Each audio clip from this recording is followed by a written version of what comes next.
ఉన్న ఇంటిని కాలబెట్టిన పంటను దొంగల పాలు చేసిన పంటను దొంగల పాలు చేసిన రవ్వంతైనా నువ్వు జదరలే పొగలెక్కిన పోరాటం విడవలే పొగలెక్కిన పోరాటం విడవలే చక్కనైన సాయుధ పోరులో ఆయుధం పట్టిన ఆడపిల్లవో తెలంగాణమా హరరరరరే తెలంగాణమా పోరు బిడ్డ దండాలో యమ్మ మా చాకలి ఐలమ్మ విప్లవాలకు వీర వనిత జోహార్లో యమ్మ చిట్టాల ఐలమ్మ. అందరికీ నమస్కారం.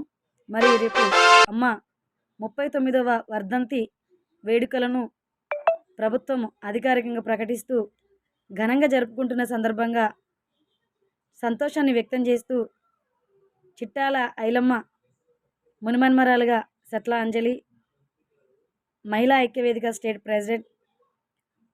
సో అమ్మ ఒక రజకులకే అంకితం కాదు. ఎందుకంటే ఆ రోజుల్లో విష్ణువులు దొరగడీలను బద్దలగొడుతూ మరి అదే ప్లేస్లో మొక్కజొన్నలు పండించిన చరిత అమ్మకు దక్కింది. మరి అలాగే 10 లక్షల ఎకరాలు బడుగు బలహీన అట్టడుగు వర్గాల కోసం పోరాటం చేస్తూ 10 లక్షల ఎకరాలను కూడా మరి పంచిపెట్టినటువంటి ఒక గొప్ప చరిత్ర గల వ్యక్తి అమ్మ తెలంగాణ సాయుధ పోరాట వీరనారి చిట్టాల ఐలమ్మ గారు. కాబట్టి ఆ తల్లికి మనమందరం కూడా వారసులమే, ప్రతి ఒక్కరం కూడా. కాబట్టి అమ్మ ఒక కులానికి అంకితం కాదు, కులం కోసం పోరాటం చేయలేదు. యావత్ తెలంగాణలో ఉన్న బడుగు బలహీన అట్టడుగు వర్గాల కోసము మరి దున్నేవాడిదే భూమని ఎర్రజెండను అనుసరించుకొని ఆ రోజుల్లో అమ్మ చేసిన పోరాటం ఇంత అంత కాదు.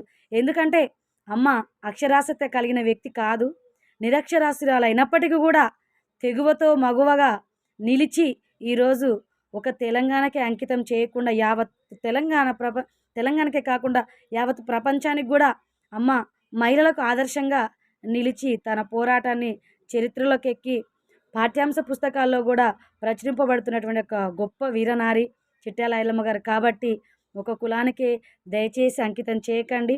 ప్రతి ఒక్కరికి కూడా ఎవరి ఇంట్లోనైనా సరే అమ్మ అక్క చెల్లి అందరూ ఉంటారు. కాబట్టి అందులో అమ్మ కూడా ఉందని భావిస్తూ ప్రతి ఒక్కరు కూడా బయటకు వచ్చి చేయకపోయినా ఇంట్లో ఫోటో పెట్టుకొనైనా సరే అమ్మ వర్ధంతిని మరియు సెప్టెంబర్ 26 జయంతిని కూడా జరుపుకోవాలని ప్రతి ఒక్క తెలంగాణలో ఉన్న ప్రజానీకాన్ని వేడుకుంటున్నాను చిట్టాల ఐలమ్మ మునిమన్మరాలుగా. Thank you so much.